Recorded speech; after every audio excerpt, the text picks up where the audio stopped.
오늘 설교의 제목은 떠내려가지 않는 신앙입니다. 설교를 시작하면서 그림 한 장 좀 보려고 하는데요. 네, 요 그림입니다. 네, 이 그림 많이 보셨죠? 이 사진. 요거의 명칭을 혹시 아시는 분 계시나요? 뭐긴 하죠. 네, 이렇게 도로에 있고. 그래서 뭐 어떤 분은 말뚝이라고도 하고, 뭐 봉이라고도 하고 되게 여러 가지가 있습니다. 그런데 이게 이제 원래 이름, 이제 우리가 조금 이제 삼강교회 다니면 좀 수준이 있잖아요. 그래서 이 명칭을 좀 어려운 말로 개선주라고 합니다. 말뚝이라고도 하지만 개선주라고 하고요. 이게 원래 명칭은 볼라드라고 합니다. 여기에서 왔습니다. 즉 배가 정박을 하면 배를 묶어놓는 요 명칭이 볼라드나 개선주입니다. 이거를 왜 쓰는지 우리가 다 알고 계시죠? 즉 배가 묶어두었을 때, 정박을 했을 때 배가 떠내려가지 않기 위해서 묶어두는 그것이 이제 볼라드 혹은 개선주 혹은 말뚝이라고 합니다. 오늘 설교를 시작하면서 우리는 우리 신앙에도 떠내려가지 않기 위해서 작은 파도와 같은 혹은 이 세상의 풍속에 의해서 떠내려가지 않기 위해서 무엇이 필요할지에 대해서 오늘 말씀을 통해서 함께 들어보고 생각해 보려고 합니다. 저는 이 세 가지를 가지고 좀 얘기하려고 하는데요. 첫 번째는 같이 한번 읽어보겠습니다. 시작! 들은 말씀을 마음에 새기라.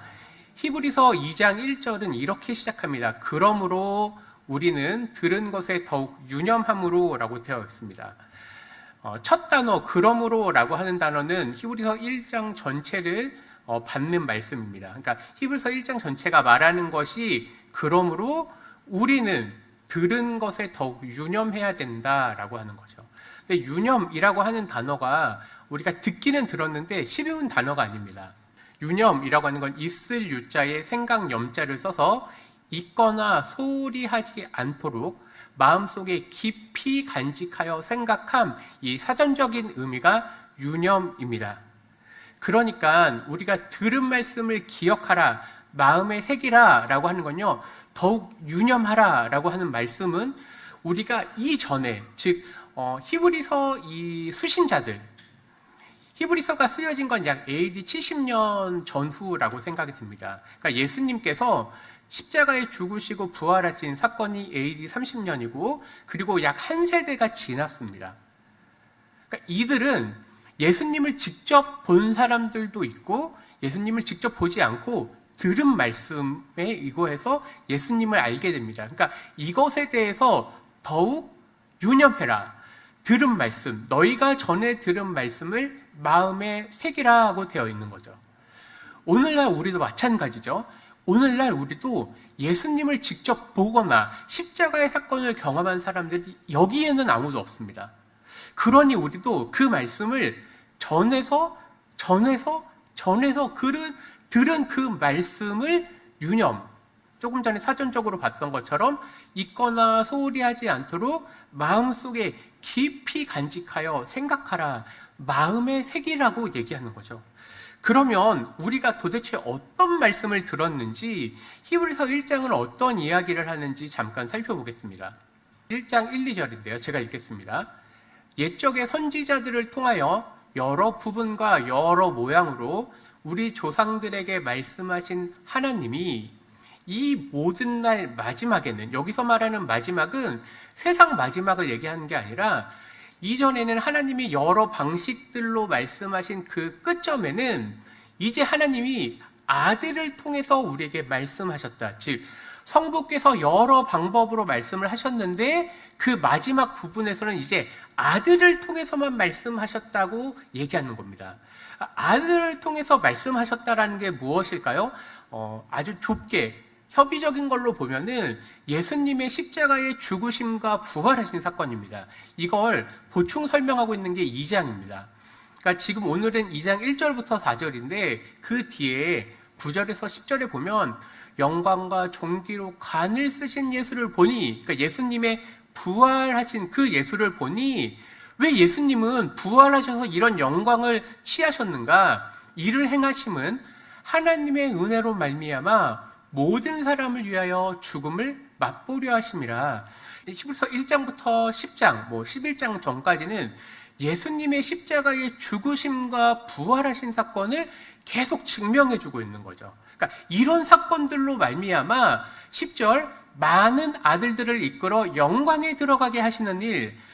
물론 이제 히브리서 전체를 보지 않았지만 우리가 평소에 들은 말씀을 보면 예수님의 십자가의 죽으심과 부활하심으로 말미암아 우리가 얻게 되는 영광은 어떤 거냐? 이제 성소에 직접 들어갈 수 있다.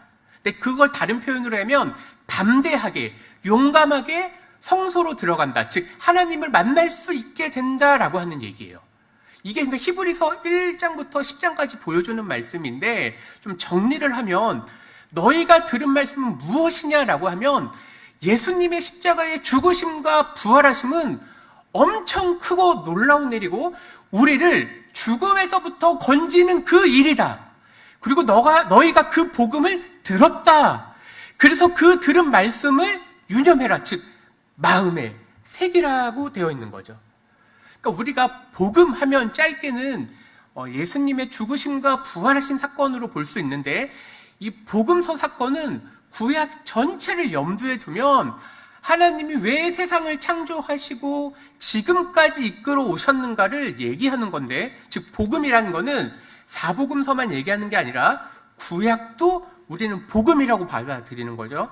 이 말씀을 들음으로 말미암아 하나님은 어떤 분이신지, 그리고 하나님이 예수님을 보내서 어떤 일을 하셨는지 너희가 그것을 들었으니까 거기에서 떠나지 말라. 마음에 새기라고 되어 있는 거죠.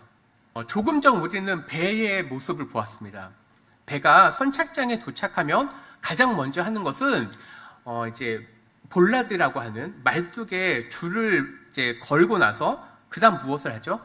닻을 내립니다. 히브리서 6장 19절에 우리가 이 소망을 가지고 있는 것은, 히브리서 전체가 지금 죽음 가운데, 그리고 히브리서가 가지고 있는, 히브리서 독자들이 지금 받고 있는 상황은 유대교에 대한 핍박, 그리고 복음 때문에 다시 배신하고 돌아가고자 하는 그 사람들에게도 불구하고 소망을 가지고 있는 것은 영혼의 닷 같아서 튼튼하고 견고하다고 되어 있습니다. 히브리서 독자들이 받고 있는 그 위험성은 무엇이냐면 예수님의 십자가의 죽으심과 부활하신 사건을 본 사람들, 이 사람들이 그걸 직접 봤기 때문에 복음을 떠나기가 어려웠습니다. 왜냐하면 예수님의 부활하심을 봤기 때문입니다. 그런데 30년, 40년이 지나고 나니까, 세대가 바뀌고 나니까 이제 2세대, 3세대들은 예수님의 그 직접적인 사건, 부활하신 사건, 그리고 십자가에 돌아가신 사건을 본 적이 없어요. 그러니까 이 사람들은 믿음이 진짜로 믿음밖에 안 되는 거예요. 들은 걸로만 믿어야 돼요. 근데 그게 너무 어려운 거예요. 왜 그렇죠? 계속해서 유대인들의 핍박, 그리고 심지어는 이제 로마의 핍박도 들어오기 때문에 예전으로 돌아가고 싶다라고 하는 욕망들이 교회 안에 있었기 때문입니다.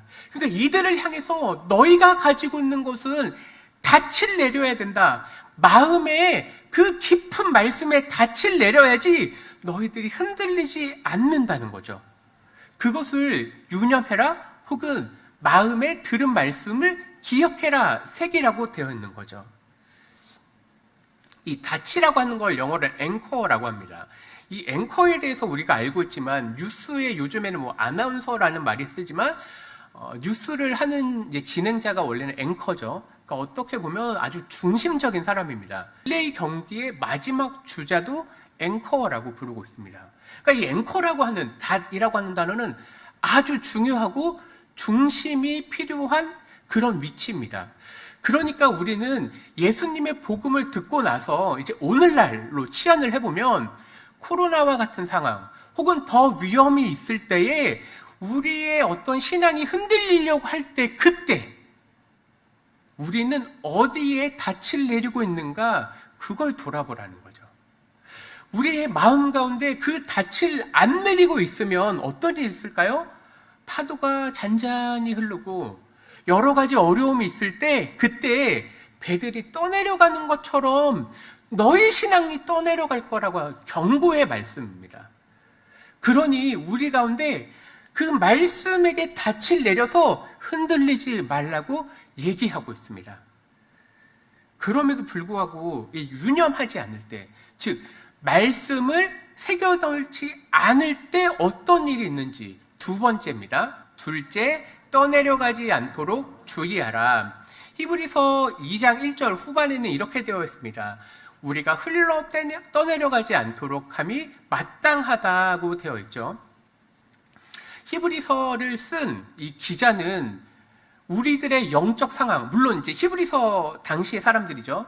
그 당시의 성도들이 지금 가지고 있는 건 뭐냐면요, 유대인의 핍박, 그리고 그 당시 세상 풍조에 휩쓸려서 원래대로 돌아가려고 하는 그 흘러 떠내려가는 걸 자연스럽게 여기는 사람들에게 하는 경고입니다. 그러니까 이게 무엇이냐면 이렇습니다. 하나님 말씀의 중심을 내리지 않는다면 오늘날도 마찬가지 작은 파도나 물이 떠내려가면 우리 역시 배처럼 이 세상 풍조에 떠내려간다는 거예요. 아무리 교회를 오래 다녀도 이 시대가 말하는 대로 떠내려가면서 이 세상이 가르치는 대로 살겠다라고 그런 경고의 말씀을 하고 있습니다. 그러니까 이 경고를 들으면 히브리서 당시의 독자들이나 오늘날 우리들은 두 가지를 돌아보게 됩니다. 첫 번째, 우리의 신앙생활을 돌아보게 됩니다. 두 번째, 우리의 일상생활을 돌아봅니다. 왜냐하면 우리 중심이 말씀 가운데 닻을 내리고 있는지 혹은 떠내려가려고 하는 건 아닌지 돌아보게 된다는 거죠. 사실 참 경고의 말씀을 들으면 이 말씀 앞에 사실 무섭고 때론 두려워야 됩니다. 왜냐하면 실제로 우리의 모습이 이 시대의 가르침에 떠내려가고 있기 때문입니다. 이 시대의 교회들이, 이 시대의 수많은 성도들이 세상에서 말하고 있는 그 많은 것들에 떠내려가는 걸 때로는 즐기기까지 합니다. 그래도 이 세상에서 무엇인가 자리를 차지하고 이 세상에서 무엇인가 한 자리를 해야 되고 또 이 세상에서 그 무엇인가 내가 이루어야 되지 않는가라고 하는 그런 욕심들이 우리들 가운데 있다는 거죠. 그래서 히브리서 2장 2절은 이런 말씀을 하고 있습니다. 천사들을 통하여 하신 말씀이 견고하게 되어 모든 범죄함과 순종하지 아니함이 공정한 보응을 받았거든. 사실 히브리서 말씀은 좀 이해하기가 그냥 쉽게 읽어서 이해되는 말씀이 아니라 아주 꼼꼼하게 좀 체크를 해야 됩니다. 갑자기 하나님의 경고가 나오는데 천사들이라고 하는 단어가 나옵니다. 왜 여기서 갑자기 천사들의 말이 나왔는가? 이거는 갈라디아서나 또 사도행전의 말씀을 봐야 됩니다. 사도행전 7장 53절에 보면 너희는 천사가 전한 율법을 받고도 지키지 아니하였도다. 사도행전 7장은 지금 누가 얘기하고 있죠? 스데반 안수집사가 지금 설교하고 있는 그 본문이에요. 네, 사도행전 7장은 구약을 요약하고 있습니다. 그런데 그 요약 가운데 뭐라고 얘기하냐면 천사가 전한 율법이라는 거예요. 도대체 이게 이해가 안 된다라고 하면요, 갈라디아서 3장을 또 한번 보겠습니다. 율법은 무엇이냐? 즉 구약, 모세 오경, 토라 이것은 무엇이냐라고 하니까 천사들을 통하여 한 중보자의 손, 즉 모세 천사들에게 받아서 모세가 손으로 베푼 것이라고 설명되어 있어요. 우리가 알기로는 구약 본문은 모세가 하나님께 받은 걸로 알고 있는데 왜 사도행전과 갈라디아서는 천사라고 하는 말을 썼을까? 이제 이게 당시 사람들은 하나님께서 모세에게 주었다라고 하는 걸 우리는 그 말씀을 곧이곧대로 믿고 있는데 당시 유대인들은 이것을 하나님께서 직접 보면 죽으니까 아마 천사들을 통해서 주셨을 거다라고 이제 상상을 하게 된 거예요. 그리고 그것들을 사도행전 7장과 갈라디아 3장에 써놓은 표현이에요. 그래서 천사가 율법을 주었다. 근데 오늘날 우리는 그냥 쉽게 생각하면 돼요. 하나님이 모세에게 주신 말씀이구나. 율법을 들은 이스라엘 백성들, 천사를 통해 주신 그 말씀들, 율법을 듣고 불순종한 이스라엘 백성들 어떻게 됐죠? 민수기 13장, 14장. 우리 한번 생각을 해볼까요? 가나안 정탐꾼을 보내죠. 12명의 정탐꾼을 보냅니다. 거기서 10명은 뭐 했죠? 우리 들어갈 수 없습니다 라고 했고, 여호수아와 갈렙은 우리가 그 땅을 차지할 수 있습니다 라고 얘기했습니다. 근데 그 10명의 의견이 더 다수였죠. 그 10명의 얘기를 듣고 나서 이스라엘은 가나안 땅에 40년간 이제 광야 생활을 하게 됩니다. 심판을 받은 거죠.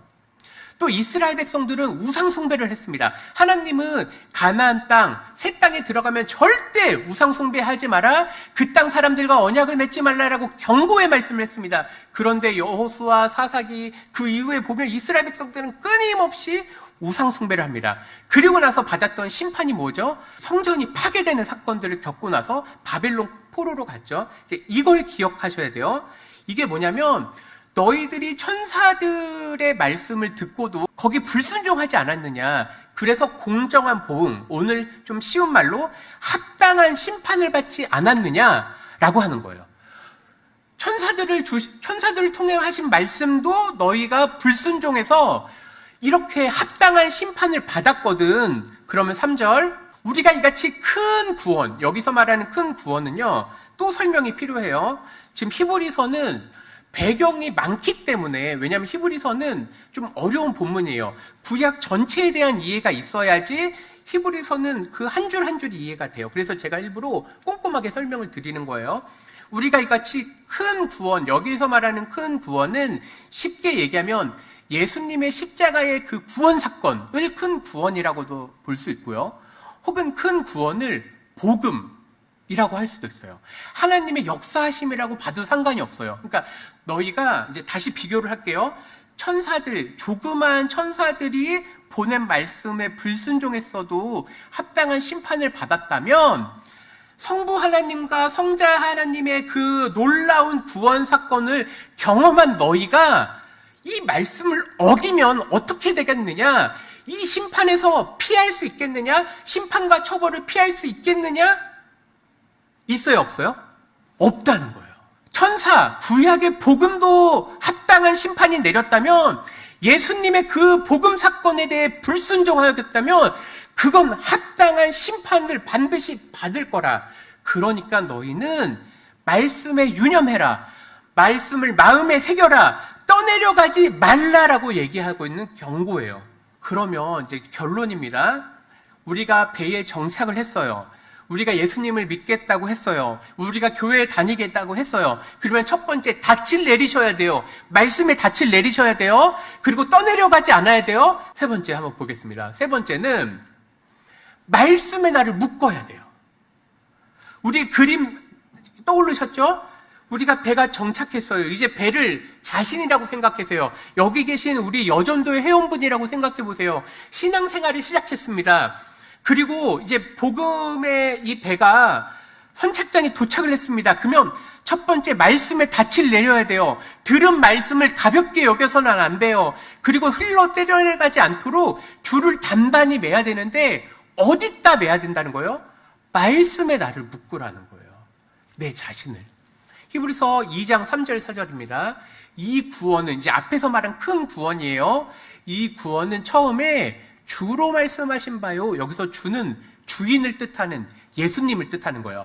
처음에는 예수님이 너희들에게 보여주신 바고, 두 번째 들은 자들이 디모데 말씀에 보면 너희들이 이 복음을 충성된 사람들에게 전해라. 그러면 그들이 또 다른 사람들을 세우겠다. 2세대, 3세대죠. 우리 역시 마찬가지예요. 너희들은 직접 예수님의 말씀한 걸 들은 게 아니라 너희들이 전해 듣지 않았느냐. 그 들은 자들이 이제 우리에게 복음을 증거한 그거다. 이게 무슨 얘기냐면 또 설명이 필요하네요. 구약에서 보면 증인을 하려면 최소 2명에서 3명이 필요해요.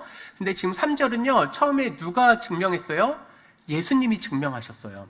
두 번째, 들은 자들은요, 예수님의 제자들에 대해서 증언을 했던 거예요. 그리고 4절은요, 성부 하나님의 표적과 기사들과, 그래서 하나님이 들어가고요. 또 누가 들어가세요? 성령님이 들어가세요. 그러니까 지금 우리가 들은 복음, 구원, 말씀은 누가 증거해 주신 거예요? 4명이 증거해 주신 거예요. 첫 번째는 성자 하나님, 성자 예수님, 성부 하나님, 성령 하나님, 그리고 우리들의 복음의 증거자들이 우리들에게 이걸 다 너희들이 들었지 않았느냐? 그러니까 여기서 떠나지 말라는 거예요. 우리는 하나님을 믿겠다, 복음을 듣겠다라고 하는 건요, 항구에 들어갔어요. 이제 내가 믿겠다고 시작한 거예요. 그러면 첫 번째 뭐 하라고 그랬죠? 닻을 내려야 된다고 했어요. 그러면 말씀에 닻을 내리셔야 돼요. 그런데 엉뚱한데 더 닻을 내리는 사람들이 있다고요.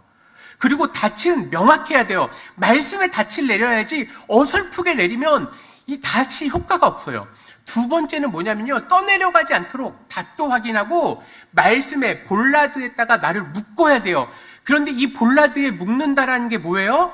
교회에서 복음을 증언하는 일들이에요. 목사님들이나 우리 신앙의 선조들이 우리들에게 복음을 전파했던 그 말씀을 유념 있게 마음에 새기라는 거예요. 그런데 이것도 부족할 줄 알고 하나님이 표적과 기사들과 여러 가지 능력들로 보여주셨다는 거예요. 우리가 몇 주 전이죠. 예를 들면 우리 김일동 목사님 같은 사건들, 사실 아주 놀라운 사건이에요. 이게 표적과 기사예요. 우리가 하나님이 보여주신 거예요. 아, 진짜 하나님이 살아계시는구나. 하나님이 이런 걸로 보여주셨어요. 그런데 또 누가 있어요? 성령님께서 나누어 주신 것. 성령님이 나누어 주셨다는 건요, 고린도전서에 보면 고린도전서 13장, 14장, 물론 12장부터죠. 방언과 은사에 관한 그 은사들이 나와요. 근데 성령님들이 나누어 주신 이 선물들은요, 교회의 덕을 세우는 것.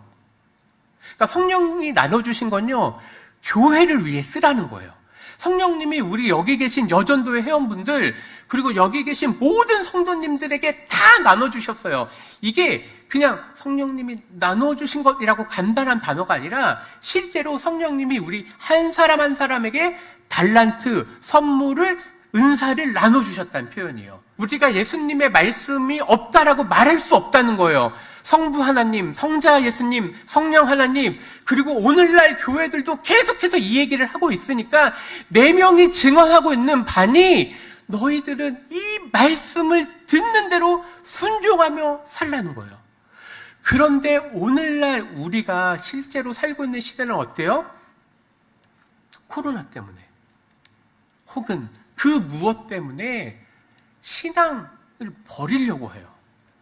신앙이 있지만 신앙이 없는 사람들처럼 살려고 해요. 이 시대가 가르치고 있는, 이제 여기에 주의점들이 되어 있어요. 말씀에 나를 묶으라고 하는 중요한 경고는요, 진리에 나를 묶으라는 거예요. 그런데 실제로 우리가 살다 보면 진리에 나를 묶는 게 아니라 비진리에 나를 묶어요. 그러니까 잘못된 말뚝에 나를 묶은 거예요. 그게 어떤 거죠? 예를 들면 이 세상들의 가르침, 이 세대를 본받는 것이죠. 혹은 이단 사설에 나를 묶는 거예요. 그러니까 그 사람들은요, 자기는 말씀에 나를 묶었다고 했지만 알고 보니까 신천지고 알고 보니까 이단들이에요. 이단들의 교육을 받은 사람들을 만나보면요, 그 말씀이 진짜라고 생각해서 가서 믿은 거예요. 근데 잘못 묶은 거죠. 영혼의 닷을 잘못 내렸어요. 그리고 이거는 또 오늘날 우리들에게 어떤 거죠? 신앙의 원칙을 바로 세우라는 얘기예요. 말씀에 나를 묶으라는 건요, 이제 그 말씀이 내 내면에 들어와서 내가 진짜로 말씀대로 살겠다. 내가 이 세대가 가르치는 것에서 분리돼서 하나님 말씀에만 온전히 순종하겠다. 그거에 대한 작정을 하라는 거예요. 이제 말씀을 진짜 정리하겠습니다. 우리 신앙생활은요, 닻을 내려야 돼요. 이 닻을 내리지 않았을 때 우리는요, 표류하는 신앙, 떠내려가는 신앙인이 돼요. 이 시대가 가르치는 대로 믿겠다는 거예요. 그런데 히브리서는요, 우리들에게 하는 경고가 뭐예요? 떠내려가지 않는 신앙을 가지라는 거예요. 그건요, 말씀에 닻을 내려가고 떠내려가지 않도록 주의하라, 점검하라는 거예요. 그리고 마지막에 다시 한번 그 줄이 좀 풀어졌다면 그걸 다시 한번 단단히 말씀에 묶어두라는 거예요. 그랬을 때 우리들은 합당한 심판을 내려진다고 했잖아요. 천사들을 통한 거 벌써 이미 증언했죠. 그런데 우리는요, 그게 두렵지가 않아요. 왜 그렇죠? 왜냐하면 성령님께서 우리 가운데 오셔서 우리의 신앙을 이끌고 가시기 때문에 그래요. 구약에서 보면 이스라엘 백성들이 광야에 나갔을 때 어떤 신앙생활을 했죠?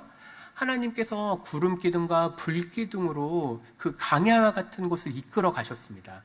그걸 구약에선 구름 기둥과 불 기둥이라고 한다면 오늘날 우리는 성령님께서 우리 내면에 찾아오셔서 우리가 이 설교들을 통해서 또 그리고 교회에서 가르치는 이런 건전한 가르침을 통해서 성령님께서 우리를 이끌어 가신다는 거예요. 그러면 우리는요, 그 신앙대로 따라 살면 되는 거예요.